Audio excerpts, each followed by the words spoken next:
Son of a bitch, Randy. Do you know that you are the only reason I didn't get a perfect score here? Every other prediction I got right, except for you. Son of a bitch. Well. Oh well. That's...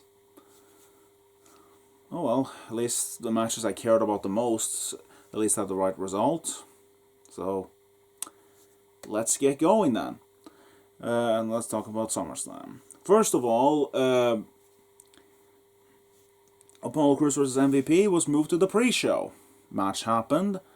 Only notable things to say is MVP has switched up his theme music and is using the theme music he used right before he left the first time around. This sort of ball. It's called Ballin', I think, something like that, or VIP Ballin'. I don't know exactly. Something like that. It's a theme song he used beforehand, but he switched it up. Disappointing. I really like I'm Coming, but hey, seems not terrible. So let's continue. Oh yeah, and the other notable thing, Apollo Crews won in relatively short fashion. It wasn't really all that much of a match I should be worried about. Anyway, let's move on to the show proper, and we started the show off with Bayley versus Asuka.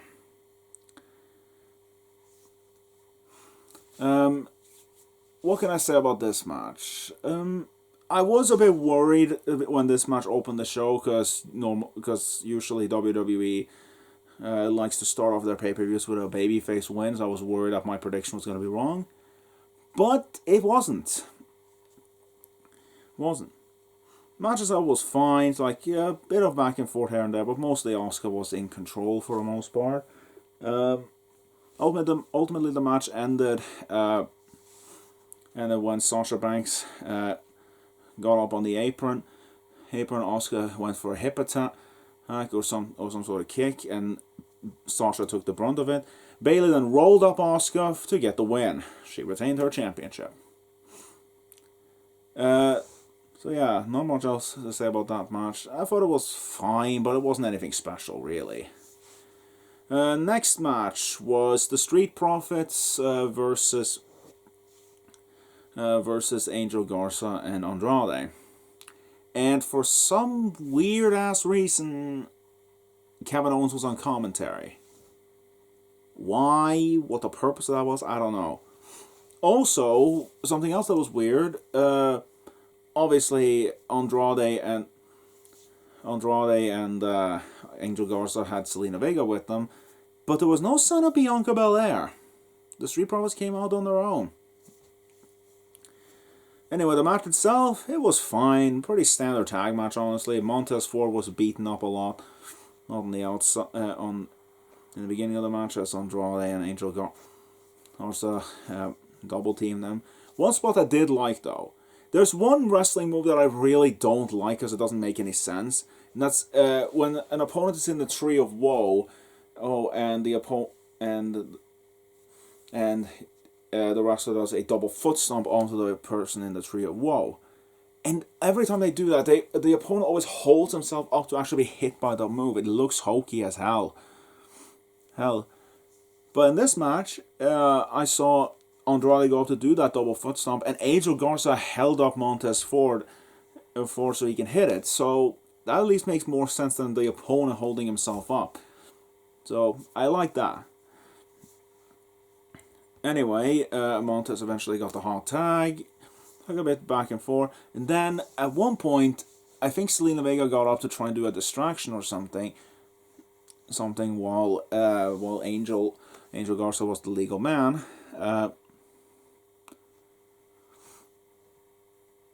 Or, wait, was that? I'm not entirely sure right now. But either way, whoever was the legal man from the Street Profits accidentally hit Zelina. She got knocked down. Andrade went to check on her, or as the Street Profits tag teamed Angel, Angel went to go and go and tag, but Andrade was of course checking on Zelina Vega, so he couldn't tag. Double team move, and Montez Ford did a frog splash, but he turned in mid-air to hit the frog splash the other way around. Anyway, 1, 2, 3, the Street Profits retained. And of course, there was no dissension between Andrade and Angel Garza because Andrade checking on Zelina cost them the match. And the only other notable thing about this match was that Kevin Owens has now announced that on Raw, he's going to have a Kevin Owens show, and he's invited special guest Aleister Black, who we haven't seen in quite a while, so it'll be interesting to see what's happening with him. I've heard some rumors about a gimmick change, which I'm not looking forward to seeing what that's going to be about, because I'm worried about what's coming there. Anyway, moving right along, we have the next match was Sonya Deville versus Mandy Rose. Match started off a bit back and forth here and there. It took a little bit of a while before things spilled out to the outside and they started getting weapons involved. Well, a table was brought into it. They slammed each other into the announce table. And then towards the end, there was a very interesting spot where Mandy just kept getting chairs. It's like the table was set up between her and Sonya. Mandy was on one side, it was close to the ring apron, and Sonya was on the other. Mandy kept getting chairs and sliding them across the table, almost decapitating Sonya every time, but she pretty much ducked every single one of them. Then eventually, Mandy got Sonya back into the ring. Sonya started firing back, tried to actually hit Mandy's finish. I think that's her finisher, where she does a butterfly face buster. I think that's what it's called. Anyway, but Mandy was able to counter out of it. She hit her with a couple of knee strikes. Hit the butterfly face buster or whatever. Then one final knee strike. 1, 2, 3. Yeah, Sonya's going away for a while. Oh, she's officially gone from. Officially in kayfabe, she's gone from WWE. Probably needs some time off to recuperate after everything that happened. Oh well.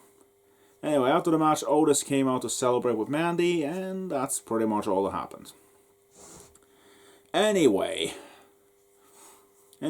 next up we had Seth Rollins versus Dominik in a street fight. Now, earlier on in the match, or at the pre-show, I'm not entirely sure which one it was, they showed two significant things about this match. One, it showed that Dominik was technically accompanied by not only his father Dominik, but his mother Angie as well. Angie was there, but she was basically there for moral support, while supporting wasn't actually at ringside, while Ray was going to be. Dominik then asks Ray specifically, "Do not interfere, I want to fight this match on my own." So we get into it. Seth Rollins is sporting a gear inspired by Rey Mysterio's Halloween Havoc attire. Anyway, they get into the match. At first, it's showing that Seth Rollins goes for some basic lockups and wrest holds and basic grappling moves, just to show how Dominik is inexperienced and doesn't really know what he's doing. Then eventually Dominik starts getting some offense in, and the fight spills out. Eventually, and the fight continues. And throughout the match, Seth is constantly taunting Rey Mysterio, trying to get him to interfere and break his word not to interfere. But Rey holds steadfast, and the times he tries to get involved, Dominik just shouts at him, "Don't get involved, just get back down and just stay there." Eventually, they introduce the kendo sticks, and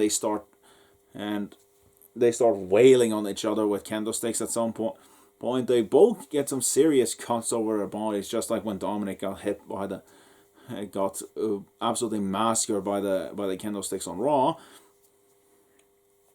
Anyway, at one point Dominik does hit a pretty nice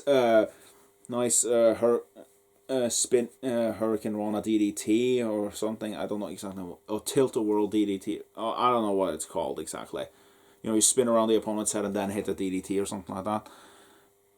And he gets Seth down, goes up to the top rope, hits a pretty good frog splash. Only gets a 2 count. Then at one point they set up a table. Rollins tries to set things up for the up to put Dominik through a table with a powerbomb, but Dominik counters him, and then weirdly enough does a sort of Russian leg sweep with the kendo stick through the table. So that means both of them went through the table, but Dominik kind of brushes it off while Seth is knocked down by it. So that was a bit weird. Anyway, eventually Buddy Murphy gets a bit more involved in the matchup physically, and they start beating the hell out of Dominik, and eventually they try to get him in handcuffs.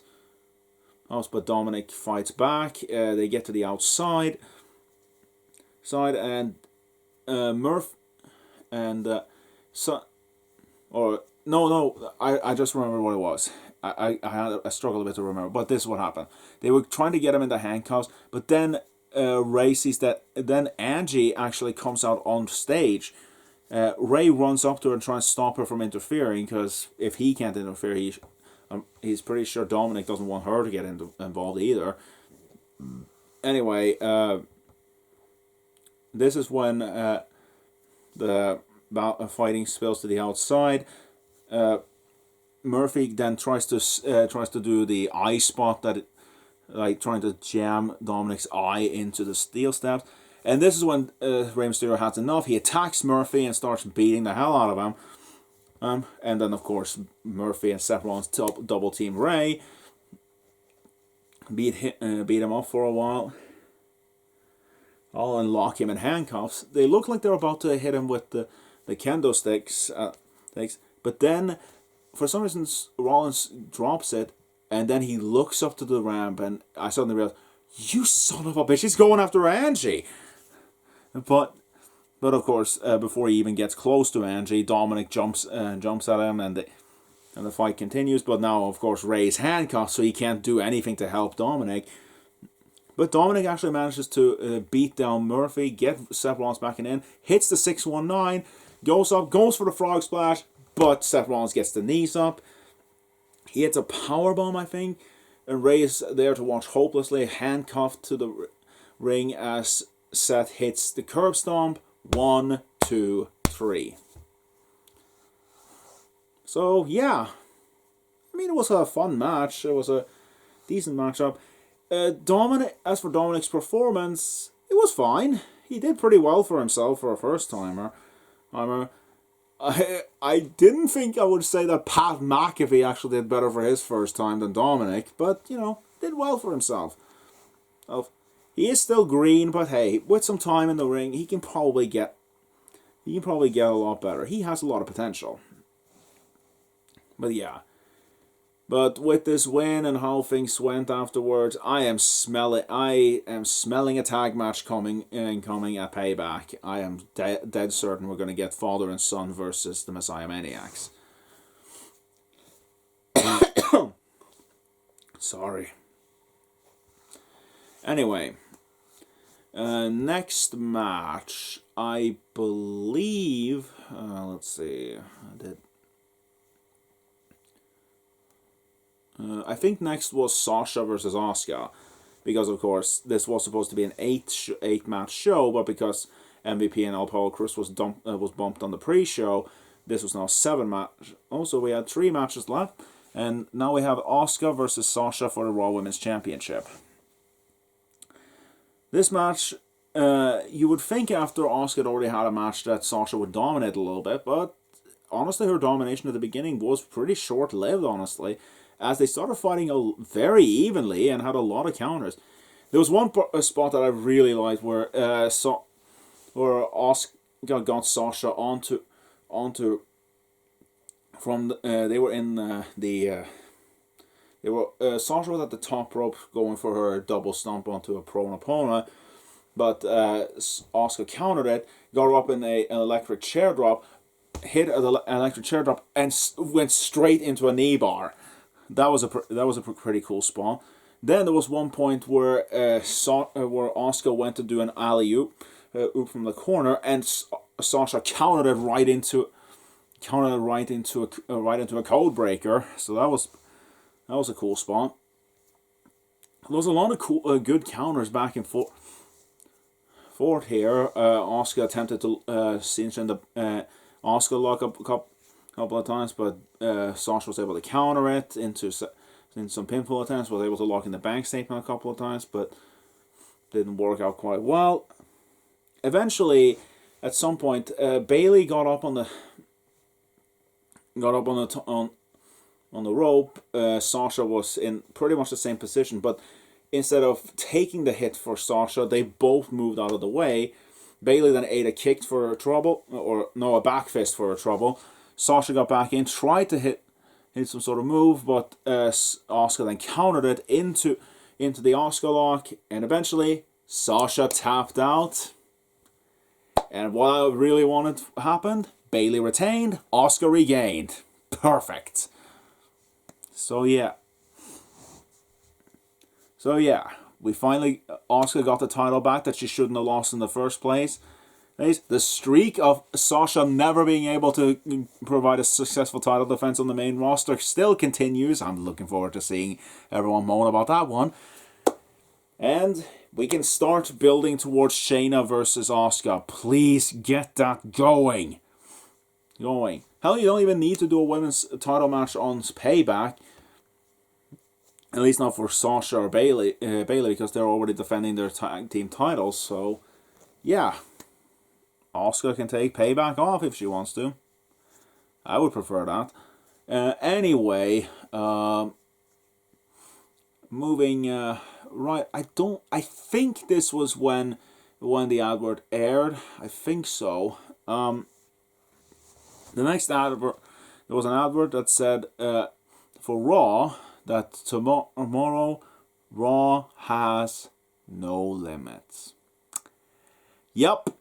It was an advert advertising that Keith Lee is on Raw. So that explains why he lost the title so quickly. Vince must really want Keith on the main roster. Let's hope he doesn't have as bad of a run as most main roster call-ups, but not holding my hopes up. Anyway, then we moved on. I was concerned about this, and it turned out my concerns were true. The main event was not Randy Orton versus Drew McIntyre for the WWE Championship. That was the next match. Anyway, the match begins, and Randy uses a lot of mind games early on. He rolls out of the ring right out of the gate. Uses goes in the ropes a lot to try and get Drew off of him. Hits a lot of cheap moves here and there. And gets Drew on the back foot, but eventually Drew is able to power through, and they beat each other back and forth. And one thing I gotta say though, it was a bit weird to me that we had all of these. We had two matches earlier that had weapons involved, yet this one match, we see a lot of blood. We see both Randy and Drew start bleeding from the forehead. So, yeah, that was interesting to see. But there was a lot of counters back and forth between these two. I think Drew might have gotten the most of the offense as we go on. Randy went for a lot of early RKO attempts, but never really got any of them. But Drew was able to hit certain moves like a spine buster and a Glasgow kiss and all that. Randy was able to hit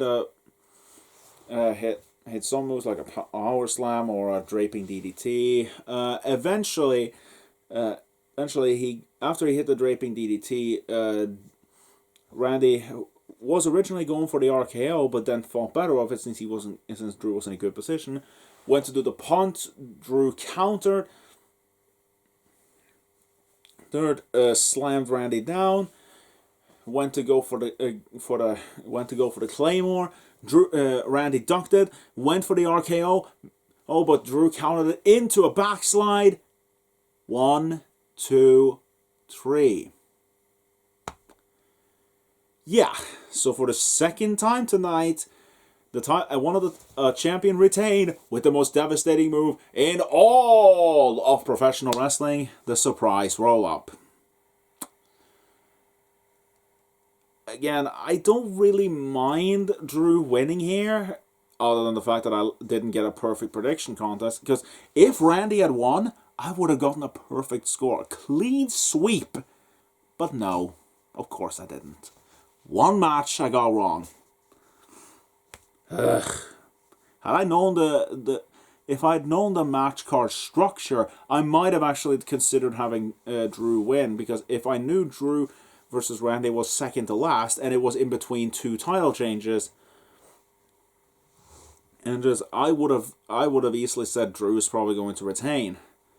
But no, of course I got it. And also, I assumed because of the surprise roll-up finish that we're getting ourselves a rematch after this. That we're going to have a rematch, a payback or something. That's what I'm assuming, at least. Because, yeah, that was surprising. I didn't really see that one coming. I could have expected Drew to win, but I didn't really see a flippin' roll-up being the cause of victory, especially since Drew's been booked as a pretty strong champion beforehand, and he's won pretty decisively for the most part, I guess. So, yeah. But, hey, probably a rematch coming, so we'll see where we go from here. Let's see, is there anything else to talk about? No, I don't think so. So we move right on to the main event. The Fiend versus Braun Strowman in a Falls Count Anywhere match. And Braun right out of the gate tries to lay into the Fiend, but the Fiend counters, hits a Uranagi pretty early on. The fight spills to the outside. Fiend gets a toolbox, starts hitting Braun with that. They are really beating the hell out of each other. Here at one point, Braun slams the Fiend kinda through the announce table, like it buckles, but it doesn't really break, so that's gotta hurt for the Fiend. Not that I'm sure that demonic beings like him can even feel pain outside of kayfabe. I hope Bray Wyatt's doing fine. Anyway, but the match continued on for quite a while, so it was probably fine. Anyway, they got back in the ring. Braun hit a power slam, and the Fiend barely kicked out at 2. And by that I mean that it barely got to a 2 count before he kicked out. So I'm not sure if that he was supposed to kick out of 1 or something like that. I'm not entirely sure. Oh yeah, that's also something I should mention about the Drew versus Randy match. I think Randy only got 1 pinfall attempt and Drew kicked out of 1 after 1. I think that was the case. Anyway, the fight then spills up the ramp as they go into gorilla position. Then Fiend tosses Braun into the sides of the gorilla, hits a Sister Abigail, only gets a 2 count. They fight back to the outside, and now Braun's bleeding from his new bald head, so that's something, I guess. Anyway, where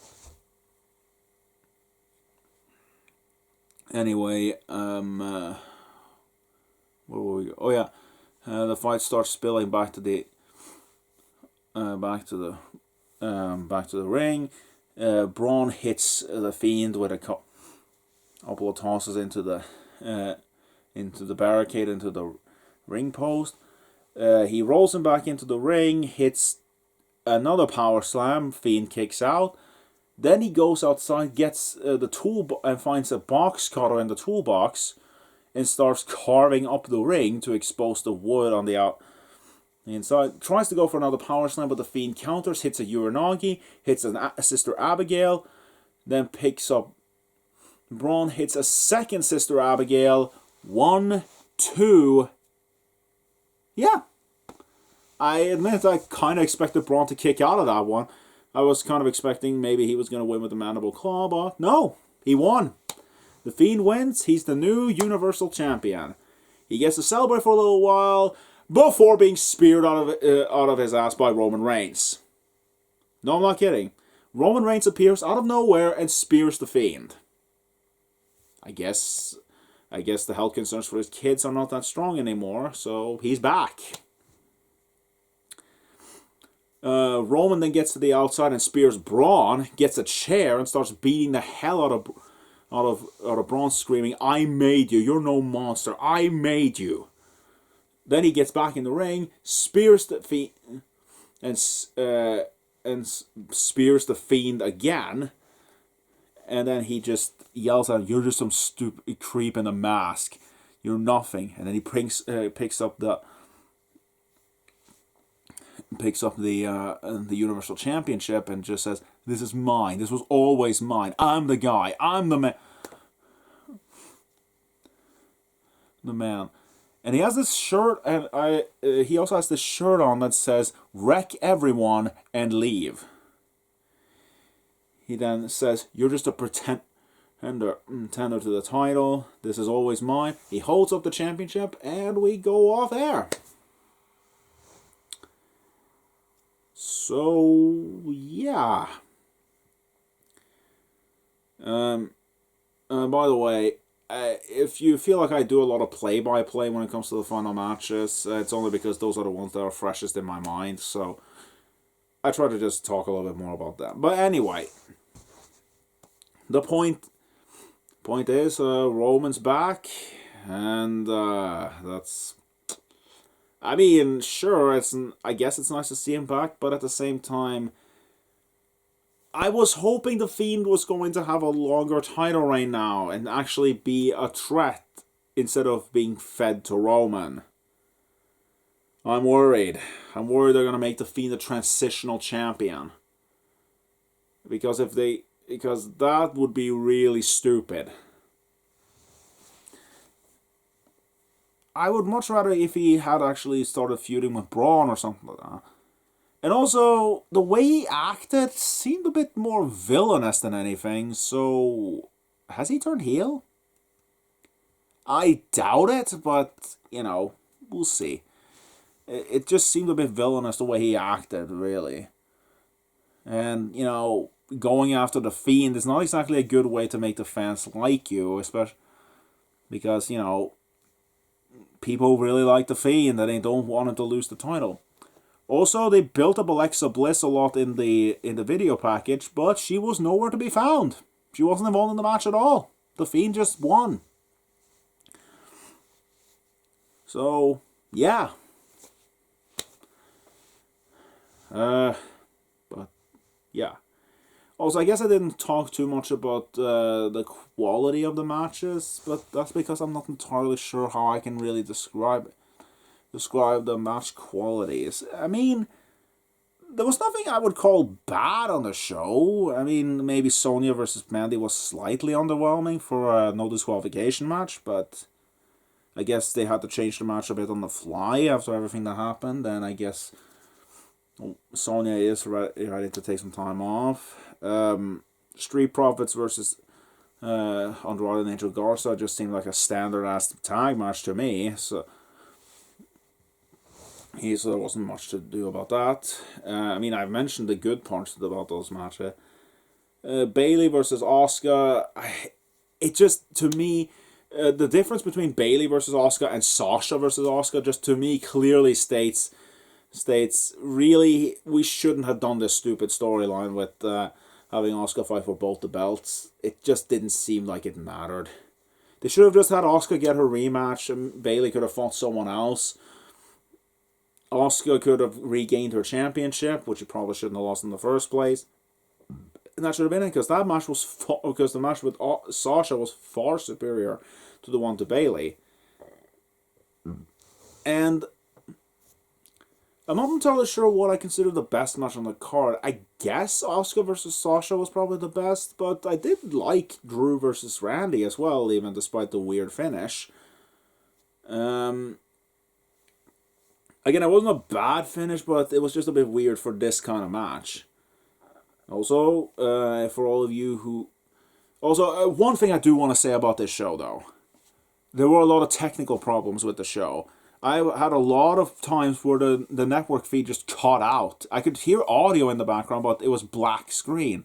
There were several times where members of the audience just suddenly disappeared, like the LED screens. Because if you haven't watched WWE in a while, they've started airing from this thing called a Thunderdome, which is essentially just a big arena with a lot of effects, and they have audience members via video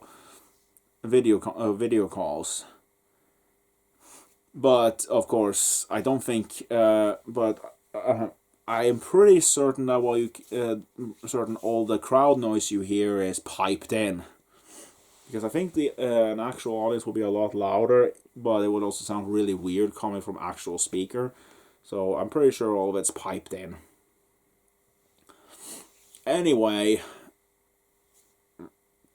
So, yeah.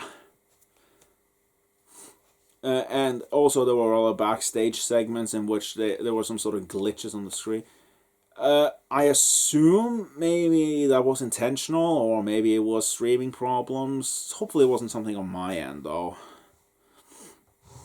But it was fine during the matches, so I'm pretty certain there was something wrong with WWE side of things.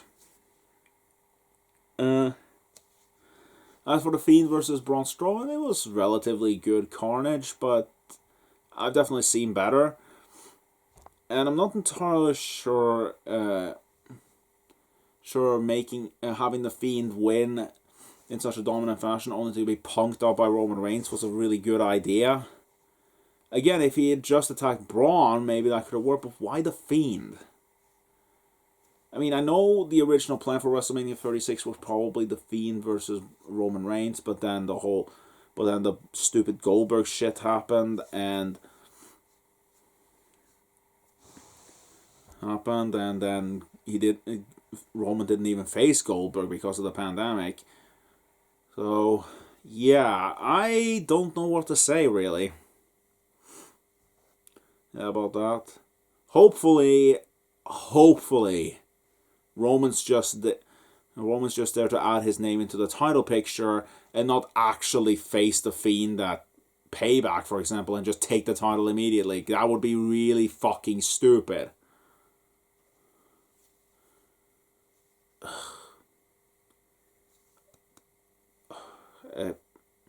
Let's just say it's filling me with a little bit of dread.